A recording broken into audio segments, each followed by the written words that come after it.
А я приехала на 2 дня в Киров, потому что у моей сестры свадьба. И сейчас мы находимся в парке имени Кирова.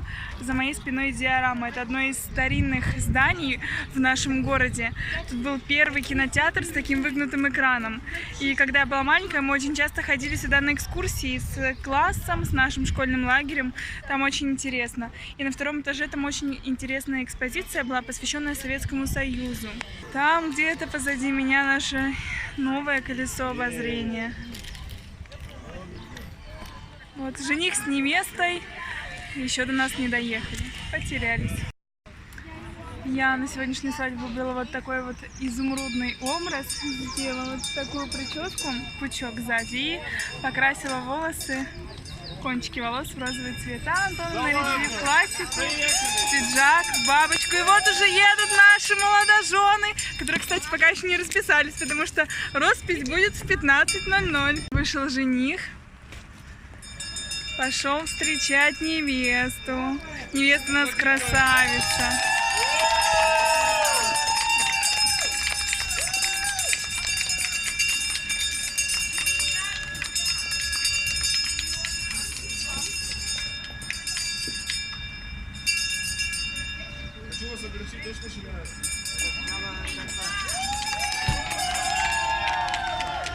Горько! Горько! Горько! Горько! Горько! Горько! Горько! Мне папа, вон он у меня там, запретил сегодня ловить букет. Запретил мне ловить букет на свадьбе. А ты мне не запрещаешь букет ловить? Я не твой папа. А еще в Кирове на Театральной площади есть памятник очень известному оперному певцу Федору Шаляпину. С погодой повезло не очень, резко начался сильный ливень, и мы все сырые, просто до ниточки. Посмотрите на нас, мы полностью промокли, и самое главное, что в ЗАГСе мы еще не были, то есть росписи еще не было, и мы все как черти выглядим.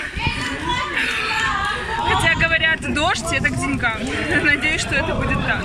Об этом дне явно будет что вспомнить, мы все насквозь сырые, это я не только про нас двоих говорю. Нам сейчас ехать в ЗАГС. Это ужас. На нас нет сухого места. Дождь очень сильно подвел. Очень. Было солнце. Просто резко все занесло.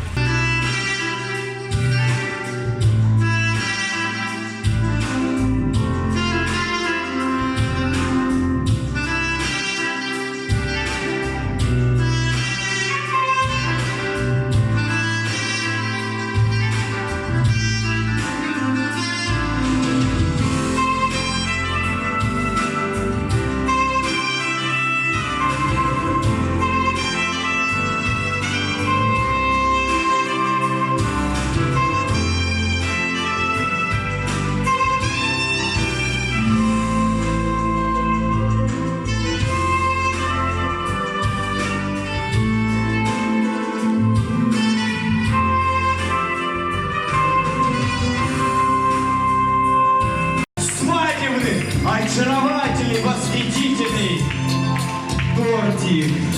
Отлично. Так, полюбуемся на это очаровательное действие, потому что первые кусочки отправятся самым родным и близким. Ну все, мы выдали замуж сестру и пошли гулять по Кирову. В Кирове очень много различных граффити. И вот, сейчас я иду вдоль стены, который находится рядом с моим домом. Позади меня находится католический собор, построенный в 1903 году. Здесь расположен единственный в Кирове органный зал. Устраиваются различные классические концерты, мероприятия. И также тут некоторые молодожены сочетаются узами брака. Органному залу уже более 100 лет. А мы пришли на главную площадь в городе Киров, это Театральная площадь. Тут находится здание местной администрации, памятник Ленину. Кстати, какой же город России обходится без памятника Ленина? Университет, раньше это был политех, сейчас объединили 2 университета в один, и все стало ВятГГУ.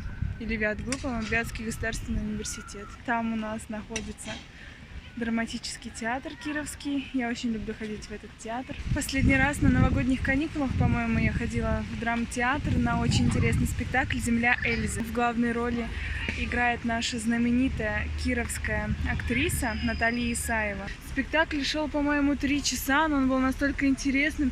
Там все успевали и поплакать, и посмеяться. И закончился он очень неоднозначно. У каждого будет своя мысль по поводу финала. Я люблю Киров. Антон, ты любишь Киров? Позади меня находится библиотека имени Грина.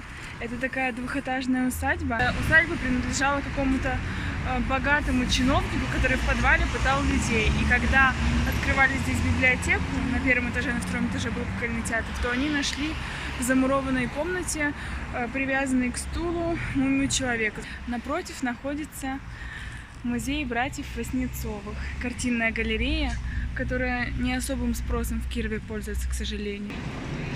А это сами братья Васнецовы. За ними находится особняк Репина, и наконец-то его отреставрировали, потому что лет 15 он стоял обнесенный такой пленкой, чтобы его не было видно. Весь протекал и весь был в очень ужасном состоянии. Решила зайти на главпочтамт. Тут такая интересная композиция с письмами с фронта. А позади меня современный кукольный театр. Вот такое вот здание отстроили. Я тут даже выступала несколько раз со своей музыкальной школой. Я как человек, который любит ходить в театр, с удовольствием хожу даже в кукольный театр, даже на детские спектакли. Пришли в парк Аполло. Раньше очень часто со школой сюда приходили. Идем по аллее искусств. На аллее искусств изображены вот такие вот фотографии старой Вятки.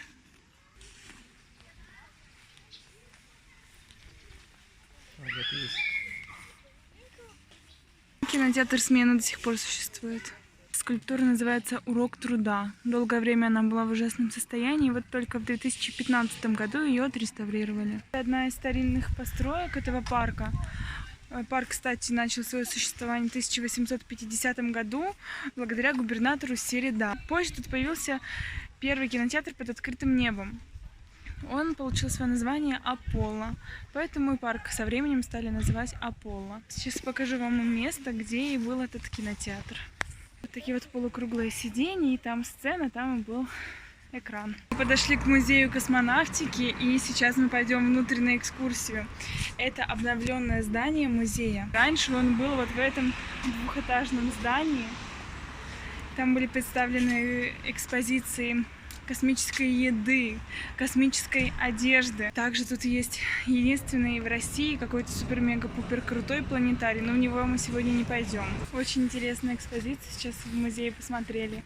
Современные костюмы космонавтов, современная еда, показывали видео с МКС, показывали нам различные ракеты, различные космические аппараты. Очень интересно. Это не просто выставка, экскурсия, там еще очень много интерактивных штук. Памятник детскому классу. Скульптура. А мы уже дошли до Александровского парка, и сейчас вы видите памятник Петру и Февронии. Его открыли, может быть, лет 6 назад, и я лично вместе со своим хором участвовала на открытии этого памятника. Мы находимся на мосту в Александровском парке. Раньше на этот мост все влюбленные вешали замки, он был полностью вешен замками. Кстати, вот еще кто-то повесил. И мост под тяжестью начал трещать, поэтому все замки сняли и запретили их сюда вешать. На эту скульптуру сейчас все влюбленные вешают свои замки. Какой интересный фонтан, часы. Видимо, стрелочка, куда отражается такой час. Ротонда — очень романтическое место в Кирове. Оттуда открывается красивый вид на реку. Ротонд в Александровском парке 2. Одна находится здесь с красивым видом на реку, а другая чуть подальше просто стоит, с нее ничего не видно. Кировский Титаник. Каждую зиму и весну его затапливает рекой Вяткой, поэтому на него вообще не пробраться, только на лодке. Мы находимся у Вечного огня. Каска. Раньше ее здесь не было. Подходим к лестнице. И сейчас будем по ней спускаться к Трифоновому монастырю. Раньше лестница была вся деревянная, в какой-то момент сгнила, поэтому ее отреставрировали. Антон, ты считаешь, сколько тут ступенек? Интересно. Может быть, ступенек 200 тут. Начнешь считать уже? Вот и сам Трифонов монастырь. Ходит легенда, что под землей Трифонова монастыря находится множество лабиринтов подземных, и можно выйти в любой части города. Подошли к улице Спасской. Это такая коротенькая, но единственная пешеходная улица в Кирове. На ней расположены сразу два... Полностью пешеходная. На ней находится сразу два музея. Это музей мороженого и музей шоколада. И также на улице есть различные музеи, наши кировские, и училище искусств. В музей можно сходить как просто покушать шоколад или мороженое, так и на экскурсию. Но это символ нашего города, дымковская игрушка. Называется статуя «Место встречи». Еще один театр в Кирове. Раньше это был ТЮЗ, театр юного зрителя, сейчас театр на Спасской. Тут тоже очень интересные спектакли. Вот сейчас, видимо, на реставрации. А это центральная гостиница. И рядом с гостиницей находится вот такой вот памятник Тихону Вятскому. А позади меня бывшая усадьба одного из богатых купцов Вятки. Первое здание в Кирове, где был лифт, несмотря на то, что оно всего лишь двухэтажное. Сейчас это здание передано ФСБ. Это бывший кинотеатр «Октябрь», сейчас какой-то центр доп. Образования для детей, школьников. Раньше на этом месте была какая-то церковь, но ее в год революции снесли. Завод «Маяк». В годы Второй мировой войны его перевезли сюда. В Кирове обязательно загляните в Донарку и купите, если их Донарок. Это такие вкусные булочки. Мы взяли турецкий и обычный на пробу.